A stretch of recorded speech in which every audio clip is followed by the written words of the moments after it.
Hi hello guys, welcome back to my channel. ఈరోజు అయితే video వచ్చేసి కొత్తగా ఎవరైతే అమ్మ అవుతున్నారో వాళ్ళ కోసం అనమాట. న్యూ మామ్స్కి ఈ వీడియో అయితే నేను డెడికేట్ చేస్తున్నాను. సో ఎవ్రీ న్యూ మామ్కి ఏమనిపిస్తుందంటే, నేను మామ్ని అవుతున్నాను కదా, సో నా మీద ఒక రెస్పాన్సిబిలిటీ ఉంటుంది, నా మీద ఒక జీవి ఆధారపడి ఉంటుంది. సో నేనేం చేయాలి, తన్ని ఎలా టేక్ కేర్ చేసుకోవాలి అని చెప్పేసి ప్రతి ఒక్క మామ్కి ఉండే టెన్షన్, ప్రెషర్ ఉంటుందన్నమాట ఎవ్రీ మదర్కి. సో దానికి సంబంధించి ఈ వీడియో అయితే మీకోసం నేను చేస్తున్నాను.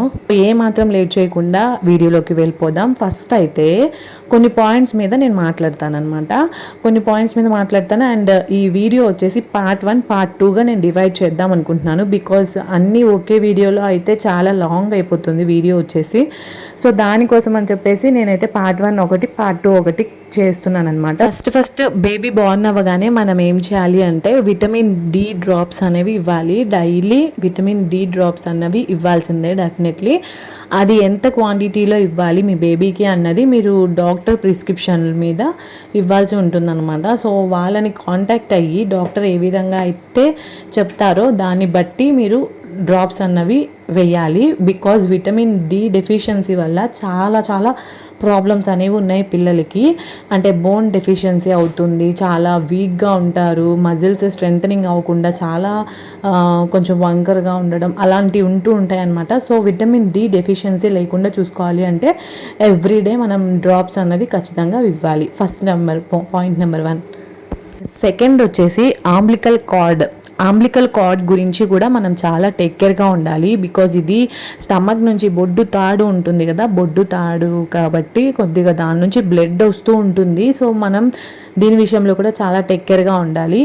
ఇఫ్ ఇన్ కేస్ కొంతమంది పిల్లలకి ఏంటంటే త్వరగా ఊడిపోతుంది. ఇప్పుడు మా బేబీకి నాకు 3rd డేనే ఊడిపోయింది. నాకైతే చాలా భయం వేసేసింది. బట్ అదేంటంటే చాలా డ్రై అయిపోయింది. సరే డ్రై అయిపోయింది కదా అని చెప్పేసి నేను కూడా వదిలేసాను, ఏమి యూజ్ చేయకుండా వదిలేసాను.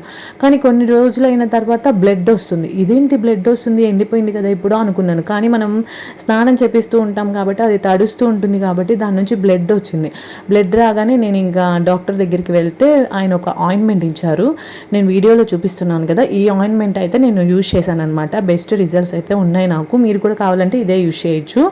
లేదు అక్కడ వరకు రాకుండా మీరు ముందుగానే జాగ్రత్త తీసుకోవాలి. ఎలా జాగ్రత్త తీసుకోవాలి అంటే, మనం ఏం చేయలేము దానికి. కొంతమందికి ఏంటంటే త్వరగా ఊడిపోతుంది, కొంతమందికి త్వరగా ఊడదు. బట్ మనం చేయాల్సిన టేక్ కేర్ మనం చేయాలి కాబట్టి మనం చేయాల్సిన జాగ్రత్త ఏంటంటే దాన్ని క్లోజ్ చేసేసి డైపర్స్ వేసేస్తుంటారు చిన్న పిల్లలకి.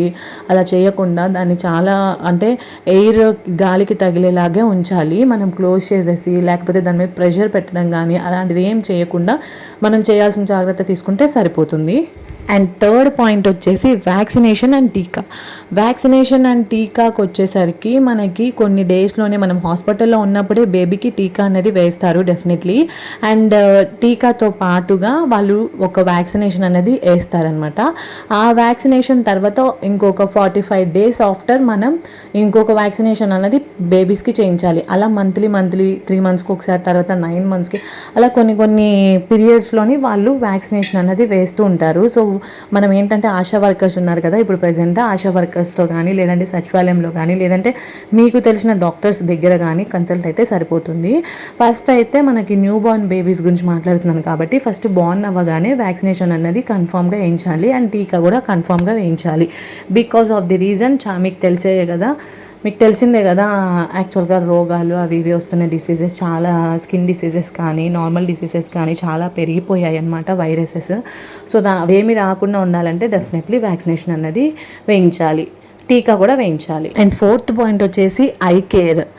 బేబీస్కి ఐ కేర్ కూడా చాలా ఇంపార్టెంట్. చాలామంది ఏంటంటే ఐ కేర్ని నెగ్లెక్ట్ చేసేస్తూ ఉంటారు. బట్ అదేమవుతుందంటే కామెర్లు వచ్చేస్తూ ఉంటాయి పిల్లలకి దాన్ని నెగ్లెక్ట్ చేయడం వల్ల. బికాజ్ ఆఫ్ ది రీజన్ వాళ్ళలో కొంచెం విటమిన్ డెఫిషియన్సీ ఉండడం వల్ల అలా ఉంటుంది. సో దానికి ఏంటంటే మనము కంగారు పడిపోతూ ఉంటాం. బేబీ పుట్టగానే ఏంటి ఈ కళ్ళు ఏంటి ఇలా ఉన్నాయి, పచ్చగా ఉన్నాయి, లేకపోతే బ్లూలో ఉన్నాయి, సంథింగ్ కలర్లో ఉన్నాయి, ఏమైంది బేబీకి అసలు అని చెప్పేసి చాలా ప్రెషర్ అయిపోతూ ఉంటాం. అలా ఏం ఫీల్ అవ్వకుండా నేనైతే కనుక నా బేబీకి ఏం చేసేదాన్ని అంటే మార్నింగ్ లేవగానే కొంచెం ఈ ఐలో ఒక డ్రాపు ఈ ఐలో ఒక డ్రాప్ వాటర్ అన్నది వేసేదాన్ని. వాటర్ వేసేసి కళ్ళు తెరవగానే వాటర్ వేయాలన్నమాట. కళ్ళు తెరిచి ఉండగానే వాటర్ వేస్తే ఆ కలర్ అన్నది మెల్లమెల్లగా పోతుంది. అండ్ ఎండలో కూడా పెట్టాలి. మార్నింగ్ లేవగానే సన్ రైజ్కి చూపించాలి ఐస్ అన్నది. అలా చూపిస్తే మనకి చాలా మంచి బెనిఫిట్ అనేది ఉంటుంది. పిల్లలకి ఏ డెఫిషియన్సీ విటమిన్ లోపం వల్ల మాత్రమే అలా ఉంటుంది. సో అలాంటి ప్రాబ్లం లేకుండా ఉండాలి అంటే మీరు ఇలా చేసుకుంటే సరిపోతుంది. లేదు అలా కాకుండా అలా లేదు మాకు కొంచెం భయంగా ఉంది అనుకుంటే డాక్టర్ని కన్సల్ట్ అయ్యి మీరు చేయాల్సినది చేయకుండా డాక్టర్ని కన్సల్ట్ అయ్యి వాళ్ళు ఏం చెప్తారో దాన్ని మాత్రమే చేయండి. సో నెక్స్ట్ 5th వన్ వచ్చేసి నోస్ క్లీనింగ్ కూడా చాలా మస్ట్ ఇంపార్టెంట్ అనమాట. సో చాలామంది నోస్ని క్లీన్ చేయకుండా అలానే ఉంచేస్తారు. సో దట్ ఏంటంటే న్యూ బోర్న్ బేబీస్కి ఉండేదే చిన్న హోల్స్. సో దట్టు మనం అలానే ఉంచేసామనుకోండి దాంట్లో ఉండే డస్ట్ అంతా కూడా అలానే పేరుకుపోయి వాళ్ళకి బ్రీతింగ్ ప్రాబ్లమ్స్ వస్తూ ఉంటాయి. సరిగ్గా బ్రీత్ అందకపోవడము సంథింగ్ కొంచెం ప్రాబ్లమ్స్ వస్తూ ఉంటాయి. కాబట్టి మీరు ఎప్పటికప్పుడు ఎవ్రీడే బాత్ అయిపోయిన తర్వాత ఖచ్చితంగా నోస్ అన్నది క్లీన్ చేయాల్సిందే.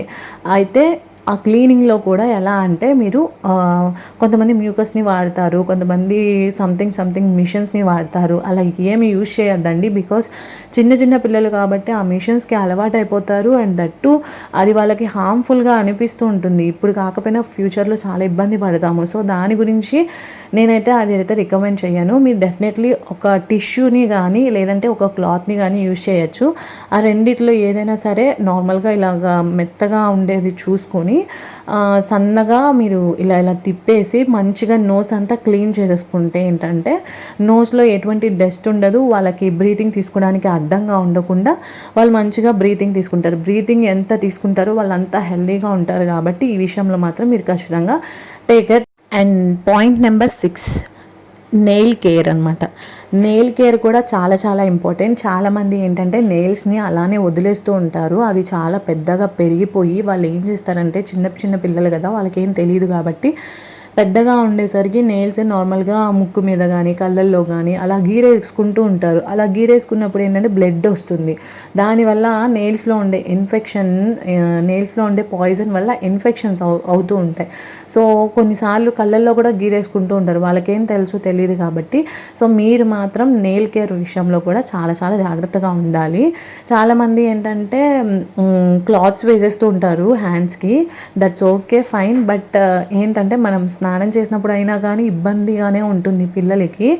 అలాగా చర్మానికి తాకినప్పుడు నెయిల్స్ అన్నది చాలా డేంజరస్ కాబట్టి ఈ విషయాన్ని కూడా మనం చాలా టేక్ కేర్గా తీసుకోవాలన్నమాట. సో ఇది గైస్, ఈ టిప్స్ అయితే నేను పార్ట్ 1లో షేర్ చేసుకున్నాను మీతో. పార్ట్ 2లో ఇంకా టిప్స్ షేర్ చేసుకోవాలి అనుకుంటున్నాను, చాలా మంచి టిప్స్. సో ఈ వీడియో కనుక మీకు నచ్చినట్లయితే, యూస్ఫుల్ అనిపించినట్లయితే నా ఛానల్ని సబ్స్క్రైబ్ చేసుకోండి. ఈ వీడియోని అయితే ఒక లైక్ ఇవ్వండి. Thank you so much for watching. Bye take care.